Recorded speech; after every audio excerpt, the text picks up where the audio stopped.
So, okay, so agreeable people are compassionate and polite. What are disagreeable people like?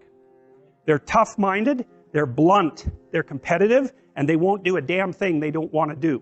So it isn't exactly that they're aggressive, although they will push you the hell out of their way if you're in the way. They're not like volatile like you are if you're high in neuroticism. It isn't defensive aggression, it's more like predatory aggression. It's dominance behavior. And so for someone who's highly disagreeable, they look at the world as a place in which they can compete and win. And I'll tell you a story. I have a friend, I gave him my personality test, the Big 5 aspect scale that Colin DeYoung developed in my lab. And I knew he was a disagreeable guy, and by interacting with him. I mean, he's even rude to people sort of spontaneously on the street. I actually like him quite a bit. He's very, very funny. He's also very conscientious, so you can trust him, but he's disagreeable as hell.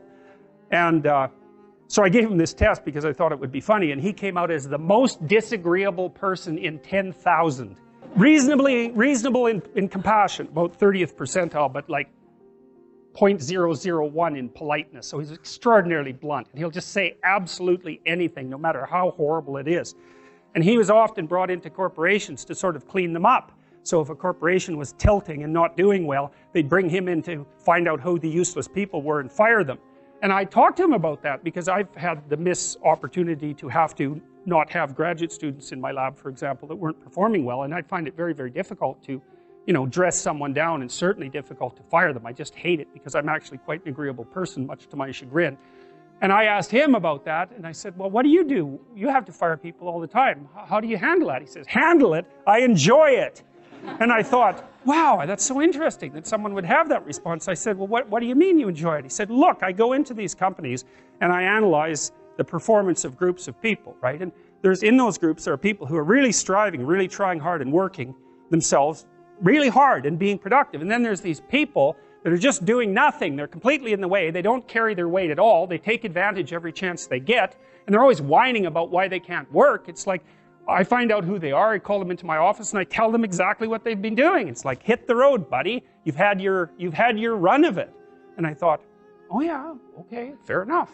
You know, well, I can tell you, you know, I've had situations in my lab where I had underperforming graduate students. And one of the things that was really awful about that was that it was really hard on the high-performing graduate students.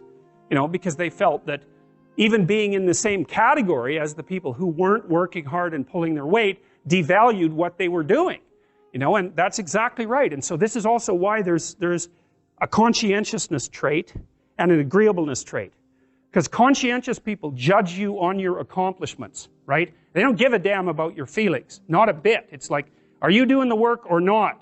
Whereas agreeable people think, well, you know, your mother's sick, and you know, you've got a bunch of family problems, and we all have to take care of each other, and it's no wonder that you're having a rough time. And like, you can't say that one of those attitudes is correct and the other isn't correct.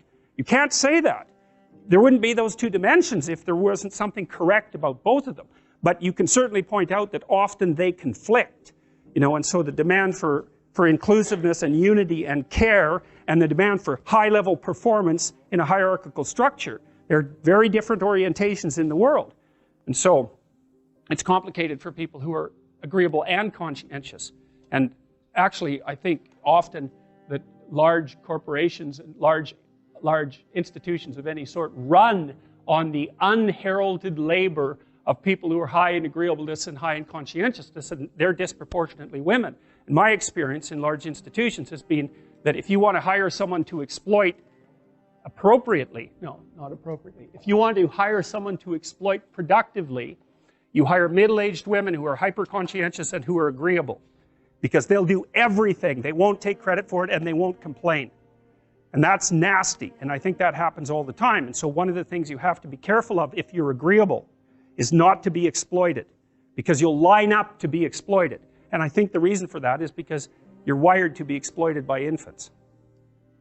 And so that just doesn't work so well in that actual world. And one of the things that happens very often in psychotherapy, you know, people come to psychotherapy for multiple reasons, but one of them is they often come because they're too agreeable. And so what they get is so-called assertiveness training, although it's not exactly assertiveness that's being trained. What it is the ability to learn how to negotiate on your own behalf. And one of the things I tell agreeable people, especially if they're conscientious, is Say what you think. Tell the truth about what you think. There's going to be things you think that you think are nasty and harsh.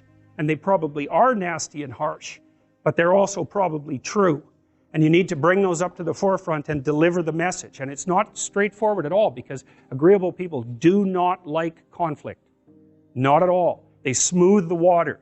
You know, and you can see why that is in accordance with the hypothesis that I've been putting forward. You don't want conflict around infants. It's too damn dangerous. You don't want fights to break out. You don't want anything to disturb the relative peace. You know, and if you're also more prone to being hurt physically and perhaps emotionally, you also may be loath to engage in the kind of high-intensity conflict that will solve problems in the short term, because it takes a lot of conflict to solve problems in the short term.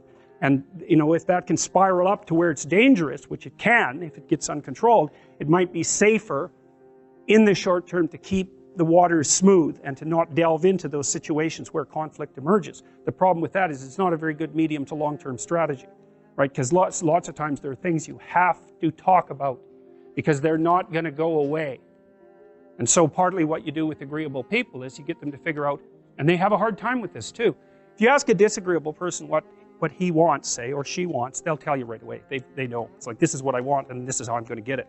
But agreeable people, especially if they're really agreeable, are so agreeable that they often don't even know what they want, because they're so accustomed to living for other people and to finding out what other people want and to trying to make them comfortable and so forth, that it's harder for them to find a sense of their own desires as they move through life.